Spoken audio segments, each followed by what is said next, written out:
मामा या या बसा बरं तुम्ही बसा. काय होतंय बसा. सावकाश सावकाश या बसा. अहो काय झालं. धाप का लागली तुम्हाला एवढी. पाणी घ्या घ्या बरं.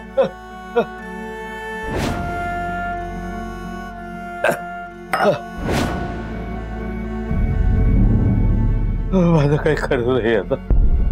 राम राम राम राम. मी काही आता जगत नाही. अहो असं का म्हणताय मामनजी. तुम्ही जरा शांत व्हा बघू.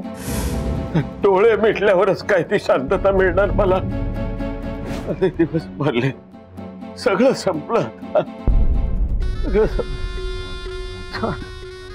कसं तरी होतंय. तुकडच प्राण घेणार माझे. अहो असं का बोलताय मामनजी. तुम्ही जरा पडता का. तुम्हाला बरं वाटेल. हो हे सुद्धा घरी नाहीयेत. मुलं सुद्धा शाळेत गेलेत. मी एकटी काय करू. तुम्ही आराम करता का थोडा. मी जाऊन यांना बोलावून आणते. थांब जरा ऐकून घे. मामनजी किमान तुमच्यासाठी औषध तरी आणते. नाहीतर मग वैद्य बुवांना तरी बोलावते. हो नाही नको. आता मला फक्त एका औषधानं उतार पडेल. माझ्या विलासला बघितल्यावर. मामनजी हे बघ दामोदरला जाऊन निरोप दे. पण फौजदाराकडे जा आणि विलासला सोडून घेऊन ये. विलासला बघायला डोळे आसुसलेत माझे. मामनजी आता हे भलते विषय नकोत. भलता विषय. हे बघा यांनी मला स्पष्ट सांगितलंय या घरात विलास भाऊजींबद्दल काहीही बोलायचं नाही. अगं भाऊच आहे ना तो त्याचा. काही वैरी नाहीये. पण वागलेत वैऱ्यासारखंच ना. ही शेवटची असं समजून कर. विलास खरंच बदललाय ग. खरंच बदललाय. आणि मी काही नाटक करत नाहीये. खरंच छातीत दुखतंय माझ्या. दामोदरला सांगेल त्याला घेऊन ये.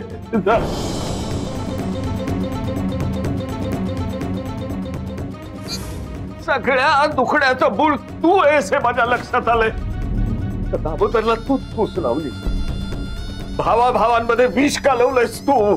काही एक बोलू नका मामनजी. अहो ते काय लहान मूल आहेत का. मी त्यांना फूस लावली आणि ते भुलले. माझ्या तब्येतीची काळजी नाही ना तुला. तुमच्या तब्येतीची हवी तेवढी काळजी घे. लागेल तेवढी सेवा करेन मी. पण या घरात विलास भाऊजींचा विषय परत काढायचा नाही.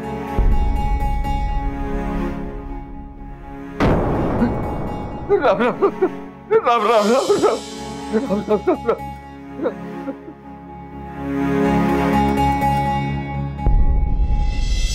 आजोबा उद्या पूजेनंतर आपल्या घरी काय काय बनवणार आहे माहितीये का. नाही बुवा. अगं मला कसं माहित असेल. तूच सांग ना. बरं सांगते. बासुंदी, पुऱ्या, बटाट्याची भाजी, कोशिंबीर चटणी, आमटी, जिलबी, श्रीखंड, मसाले भात आणि पुरे पुरे पुरे. सुनबाई अहो ही आपल्या घरातल्या पदार्थांची यादी आहे की अख्ख्या पुण्यातल्या पदार्थांची यादी आहे. अहो तुमच्या लग्नात सुद्धा एवढे पदार्थ ठेवले नव्हते आपण. तेव्हा जे केले नव्हते ते सुद्धा मी आत्ता करणार आहे. छान छान छान. पण तुम्हाला झेपेल तेवढंच करा. हो हो. गुरुजी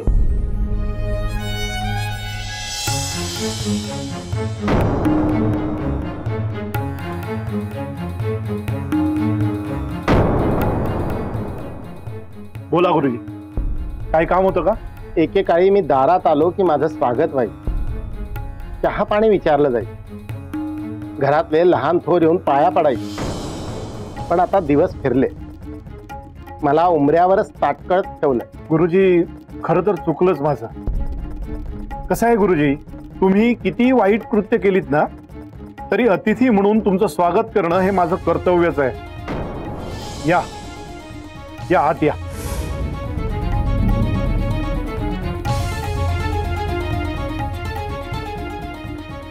आणि गुरुजी दिवस फिरले हे सत्यच आहे. हो किती विश्वास होता आमचा तुमच्यावर. आणि तुम्ही तो सगळा धुळीला मिळवलात. विश्वासघात केलाय तुम्ही आमचा. आणि याला सर्वस्वी तुम्ही जबाबदार आहात याची कल्पना आहे ना तुम्हाला? हो. बसा. पूर्ण कल्पना आहे मला. चुका झाल्याच माझ्या, पण त्याला कारणही होती. 18 विश्व दारिद्र्य होतं हो आमच्या 5वीला पुजलेलं. गरिबीतच मोठा झालो. नंतर ही विद्या शिकली. 4 पैसे मिळतील अशी आशा वाटली. तेव्हाच एका धनाढ्य माणसाने एकदा खोटी पत्रिका करून देण्यासाठी मला धनाची लालूच दाखवली. त्याला भुललो. तेव्हापासूनच धनाची आणि खोटं बोलायची चटकच लागली. विनाशक आले विपरीत बुद्धी. अगदी खरं बोललात तुम्ही मार्तंडराव. धनाची गरज होतीच, पण ते किती घ्यावं याला काही मर्यादाच राहिला नाही. आयुष्य वाहवत गेलं, मी फरफटत गेलो. अर्थाचा अनर्थ झाला, पण तुमच्या सिंधूमुळे ताळ्यावर आलो. हे तरी खरं सांगताय की? नाही हो, खरंच मनापासून. तुमच्या सिंधूमुळेच माझे डोळे खाडकन उघडले.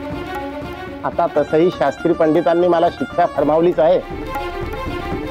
पुणे सोडून जातोय. गुरुजी